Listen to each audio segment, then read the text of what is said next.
Okay, so the other question I have is how in the heck do you hold the hook and the yarn and that kind of thing?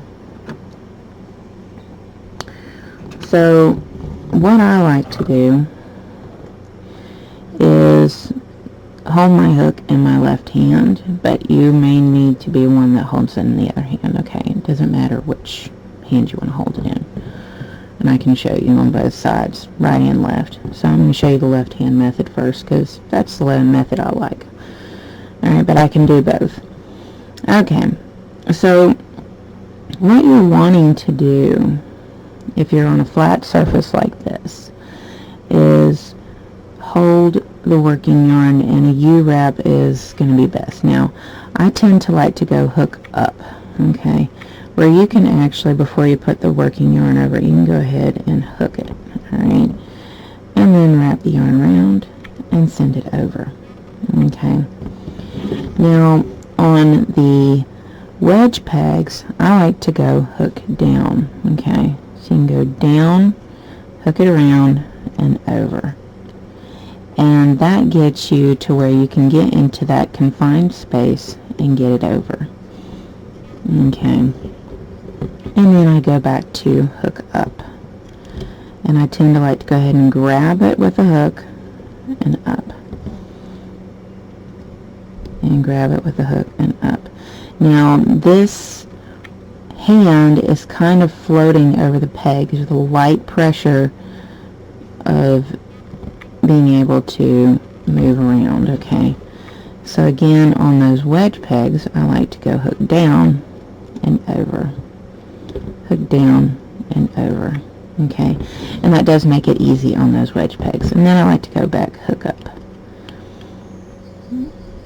Now, you may not feel comfortable with that. If you want to go back to hook down everywhere, you can. You can. I'm one who can rotate my hook fairly easily, and that would be beneficial to learn how to rotate your hook easily, because personally I found the hook up method is faster than hook down, and it does less on your wrist, okay.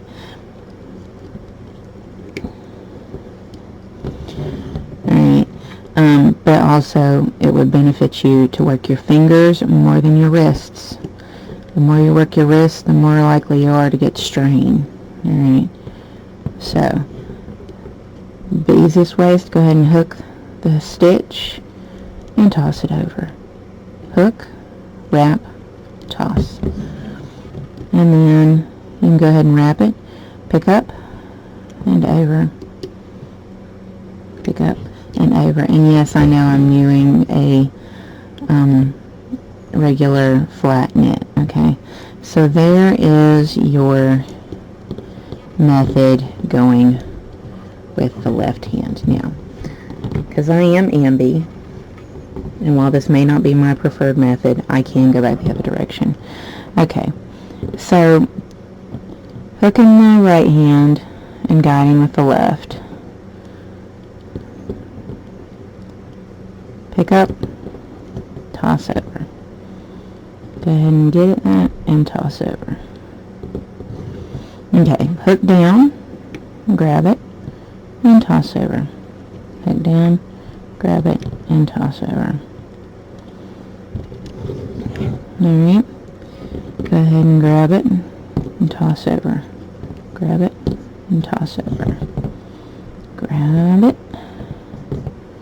toss over.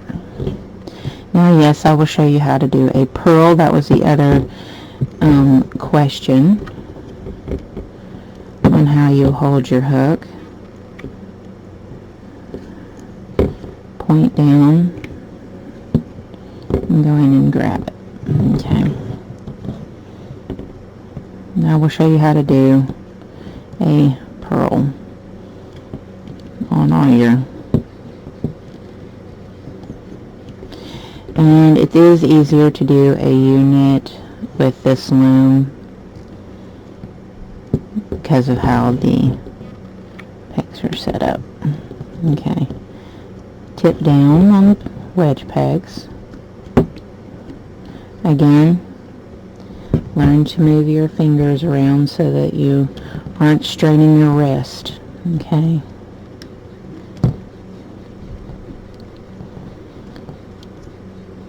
And if you find a method that doesn't strain your wrist, you can do this for a lot longer without a lot of pain. Okay. Hook down and over. Hook down and over. And then around here to the front. Now, how to do a purl. I'm not going to lie, purling in wedge pegs is actually difficult. I'm not going to sit here and lie to you on that. Alright. So, here we go. So what you want to do is pull through and down. Send it through, pull through. And what I like to do is touch the back of the peg. Alright, now, wedge peg purling. Hold the loom down on your working yarn. Go down like you normally would. Pull up like that. And send the hook up and hold down as far down as possible, then bring it up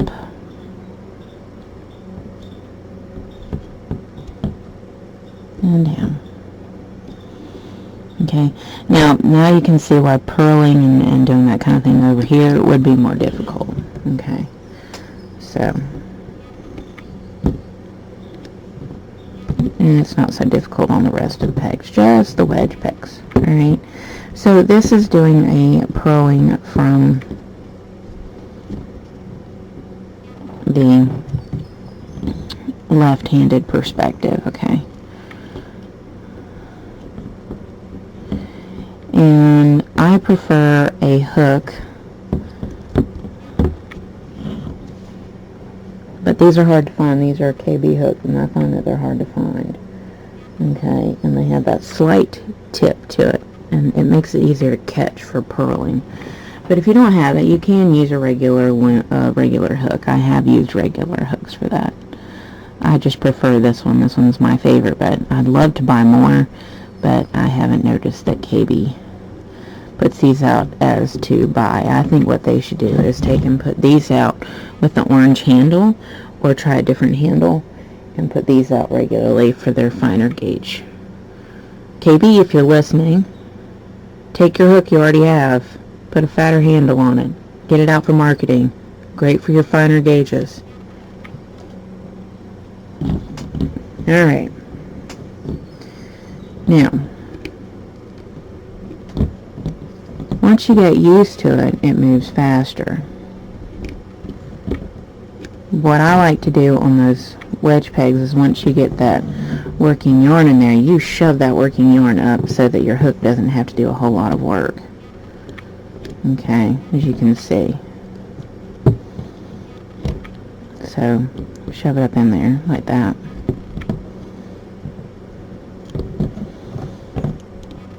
So while I grab it, I'm not actually grabbing it, I'm just pulling it up underneath. Pulling it up underneath, sliding that hook up the ridge, and just grabbing it that way. Up, up, grab. Okay. Wedge peg again, take it down, up, grab. You don't have to take it all the way down if you don't want to. You're just trying to put your hook edge up, get it up right up against the peg, pull through. Okay, you can do this on a regular loom too. You don't have to do it on the X-line. This is just my method I like that tends to work.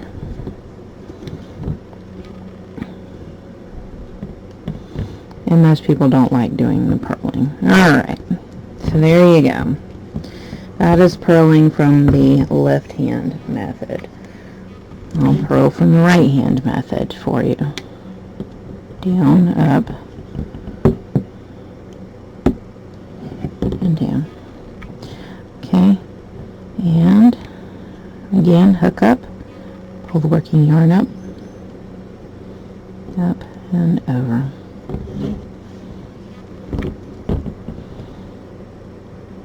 Push down, take the working yarn up, so that all you have to do is slide it up the ridge.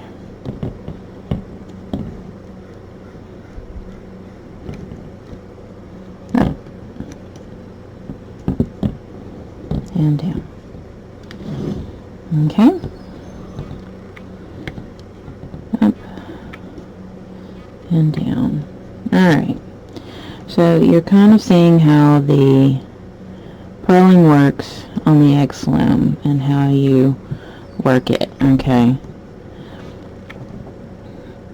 You're mostly floating more above your work. You're not having a hard grasp on it, okay? And it will feel awkward at first. Once you do about 3 to 4 projects, I would suggest hats to start to get a basic feel. Then move towards the more complicated stuff like the stuffed animals and things. And if you're going to do a stuffed animal, I would suggest trying your first one in one of the larger gauges, okay? Alright, so I'm going to show you one more wedge, okay? Take it all the way up, okay? All the way up, follow up the ridge and down. Take it down, follow it up. Okay. And that is how you hold your hook to get through the wedge pegs with a purl and a knit and working your way around the X-Loom. Okay. So next I'll show you how to increase and decrease with the 2 peg wedges, and it works the same for the 1/2 inch gauge but doing the 2 pegs. Okay, so I'll show you how to do that next.